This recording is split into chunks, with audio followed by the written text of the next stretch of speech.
Hello, Cho. Let's see the question. A point charge Q moves from a point P to a point S along the path PQRS in the uniform electric field E vector along positive direction of x-axis. Calculate work done in this process when coordinates of the PQRS are a, b, 0, to a, 0, 0, a, minus b, 0 and 0, 0, 0 respectively. So let's see the key concept of this question. The key concept of this question is that the electrostatic force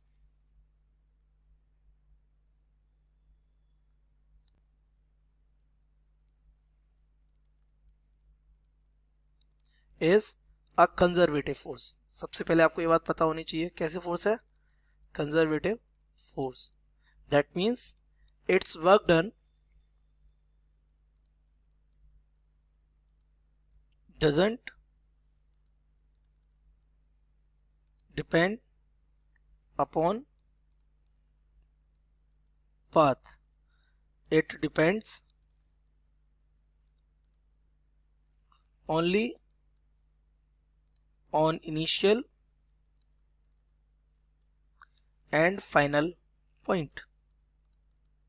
That means अगर आप किसी conservative force के under में किसी body को ए से लेकर B तक डिस्प्लेस करा रहे हैं तो आप चाहे कोई भी पाथ ट्रेवल करें, okay, this is path 1, this is path 2 and this is path 3, work done तीनों पाथ में कैसा आएगा, सेम आएगा. ये कॉन्सेप्ट होता है किसका, कंजर्वेटिव फोर्स का. ये फील्ड फोर्स लगता है कितना है, that is the equals to F vector is equals to क्या हो जाता है, क्यू ई वेक्टर. आपको पता है ये बात, ये क्यू ई वेक्टर हो जाएगा. एंड इसके अलावा अगर वर्क डन की बात करेंगे तो work done will be work done by a conservative force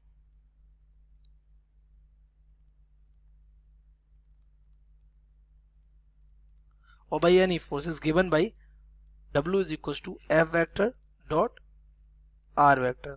R vector is what, displacement vector, where R vector is what, displacement vector. तो बस वर्क डन के लिए आपको क्या चाहिए, एक एफ वेक्टर चाहिए और आपको क्या चाहिए, आर वेक्टर चाहिए. कोई प्रॉब्लम नहीं. तो हम अपने क्वेश्चन को एक बार देख लेते हैं. क्वेश्चन पे सबसे पहले क्या, आपको पी क्यू आर एस को आपको लोकेट कर लेना चाहिए. तो सबसे पहले ओरिजिन से स्टार्ट करते हैं. एस कहाँ पर लोकेटेड हमारा, ओरिजिन पे. तो देखिए ये हमने यहाँ पे ऑलरेडी बना रखी है, हमारी एक्स एक्सिस है, ये हमारी कौन सी, वाई एक्सिस है. और तो ये इन दोनों का इंटरसेक्शन यहाँ, ये क्या बन गया इसका ओरिजिन, दिस इज व्हाट 0, 0. तो ये पॉइंट हमारा क्या हो जाएगा, एस हो जाएगा. ठीक है. इसके बाद वो क्या बोल रहा है, आपका ए कहाँ है, ए इज एट ए, बी, 0. तो आपका जेड एक्सिस तो 0 ही है. ठीक है. तो आपका एक्स एक्सिस पे कितना, ए, ये पॉइंट ए, और वाई एक्सिस पे कितना, B, it is what, point B. तो यहां से हमारा ए, बी, 0 कहाँ आ जाएगा, ये.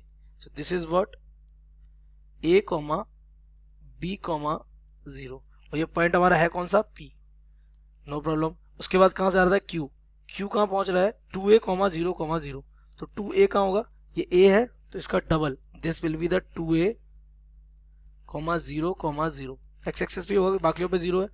तो ये हमारा कौन सा है, पी क्यू हो गया ये. और आर कहां बता रहा है, आर आपको बता रहा है ए, माइनस बी, 0. तो देखिए ए कहां आपका, ए आपका हो जाएगा एक्स एक्सिस, तो हम इसी पॉइंट पे पहुंचेंगे. और माइनस बी, ये हमारा बी था ना, तो माइनस बी बिल्कुल सेम डिस्टेंस कहां जाएंगे हम, माइनस एक्स एक्सिस पे. This will be the minus B. तो ये हमारा पॉइंट कहां पहुंच जाएगा, यहाँ, ये it will be the R. तो हम अगर हम देखें इसका पाथ, तो ये देखिए ये पी से कहां जाता है, क्यू जाता है, ये पी से क्यू, क्यू से कहां जाता है, आर, और आर से कहां जाता है, एस. ये लेके कहां से कहां जा रहा है, पी टू अपॉइंट एस. तो आपको ये पी से कहां लेके जाना है, पी से क्यू, क्यू से आर, और आर से एस. ये एक काम कर सकते हो आप, क्या, क्योंकि इलेक्ट्रोस्टैटिक फोर्स है, हम डायरेक्ट इसको कहां से कहां ले जा सकते हैं, पी टू एस. ओके. तो it is what, it is will be the displacement vector. So the displacement of the charge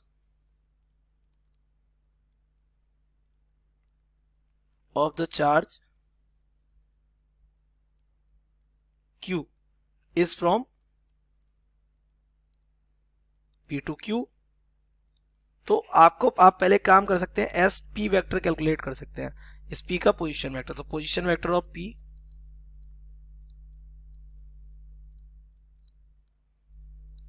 तो ये हमारा हो जाएगा एस पी ऑफ वेक्टर। ठीक है, एस पी वेक्टर हमारा क्या हो जाएगा, इसका a comma B comma 0, that means it will be a I cap plus b j cap और प्लस 0 k कैप, क्योंकि ये जो a है वो x coordinate, y coordinate, z coordinate, और i कैप हमारा x के साथ जाता है, y के साथ जाता है j कैप और z के साथ जाता है k कैप। तो हमारा एस पी वेक्टर क्या हो जाएगा, a I cap plus b j cap, but हमारा जो पोजीशन डिस्प्लेसमेंट वेक्टर वो कैसा है, P S vector. So displacement vector meant vector r vector, it will be what, ps vector। तो ps वेक्टर क्या हो जाएगा, माइनस का sp वेक्टर ये, तो r वेक्टर हमारा आ गया कितना, माइनस का a I cap and minus का b j कैप। इसको इक्वेशन डाल देते हैं फर्स्ट। नाउ बात कर लेते हैं फोर्स की। तो चार्ज पार्टिकल का हमारा p पर है, okay, this is the charge q। इस पर फोर्स कितना लग रहा है आगे की तरफ, तो फोर्स ऑन चार्ज पार्टिकल, तो ये हमारा F vector will be equals to what, Q E vector. तो E वेक्टर आपको पता है कितना दे रखा है, E वेक्टर है किधर, पॉजिटिव x एक्सिस की तरफ। तो E वेक्टर को we can write it as F vector is equals to Q E of I cap. ये क्या हो गया, इसका मैग्नीट्यूड और डायरेक्शन एक साथ लिख दिया, I कैप क्योंकि x एक्सिस की डायरेक्शन में। तो ये हमारा हो गया कौन सा, force vector. Now work done from P to S। तो P टू S का जो वर्क डन हो जाएगा, W will be F vector dot R vector. ठीक है, तो दोनों की वैल्यू अगर हम यहाँ पुट करें तो W will be F vector हमारा कितना आ गया है, Q E I कैप, और R वेक्टर इस डॉट यहाँ लगा देंगे, R वेक्टर हमारा कितना है, माइनस का A I कैप और माइनस का B J कैप। तो इनका अगर आपस मल्टीप्लाई करें तो I के कोफिशिएंट का मल्टीप्लाई करें, I डॉट I कितना हो जाएगा 1। So W will be equal to Q E A, ये माइनस का, और ये माइनस का ये कितना हो जाएगा 0, क्योंकि I डॉट J कितना होता है 0 होता है। तो यहाँ से वर्क डन क्या आ गया, माइनस का Q E of A units. This is the work done for moving the charge from P to Q। I hope you have understood it well. Best of luck.